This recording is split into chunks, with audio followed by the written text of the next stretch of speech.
Atlanta is safe from the kind of devastation that threatens coastal cities, but the decades-old memories are here of a wounded city, losing friends, homes, and for a time, themselves.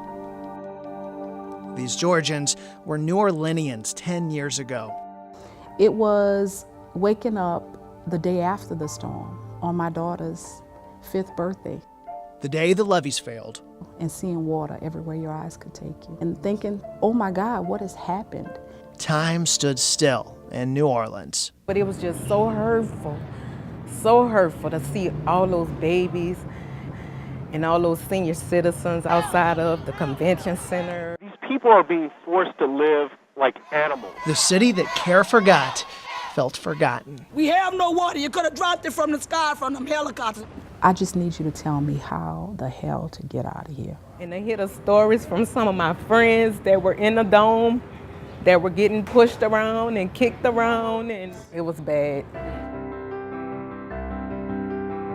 They called us refugees.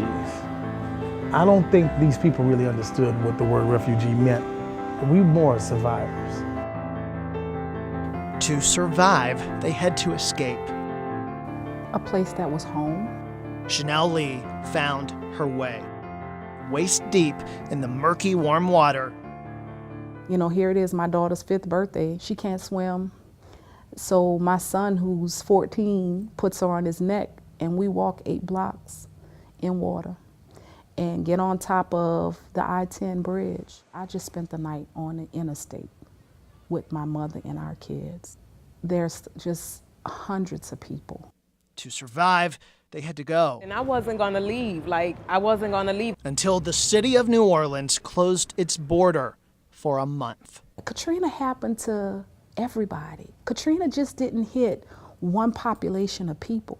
And I think that was the misconception, is that the people who were impacted by Katrina were all poor, they were uneducated, they were riddled with crime, but that wasn't it. We were people.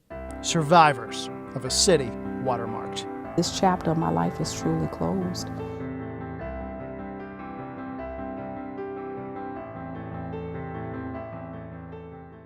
I'm Jeremy Campbell. 10 years ago, I was a New Orleanian who evacuated to Atlanta. And at that time, I expected to move back to Louisiana, but Katrina changed everything for everyone. The lesson learned about change, however, is it's not always bad. In the mass exodus from New Orleans, Ending up in Atlanta was happenstance. Mark Forche somehow merged into the lane toward Atlanta with no roadmap to what would happen next. That lane change led him to Blacktop Barbershop. He owns it. Most of the time we just work. Just a dream in New Orleans. In Georgia, it's his reality after Katrina's winds of change pushed him eastward. You had to embrace the change. And most of the people who have embraced the change haven't gone back. I feel that when they went all these other places, Georgia, Texas, places like this, they saw things that we didn't have in New Orleans. And one of the main things that they saw were people living their dreams at the working class level, economically and financially. Along came Katrina, a blessing in disguise. Normika Forrest evacuated to Atlanta at the last minute. But let me pack some clothes for me and my kids, and let me get out of here. And later that night, her first night in Georgia, she decided to stay. And it was the best move I could have made. I enrolled in school, got my associate's degree.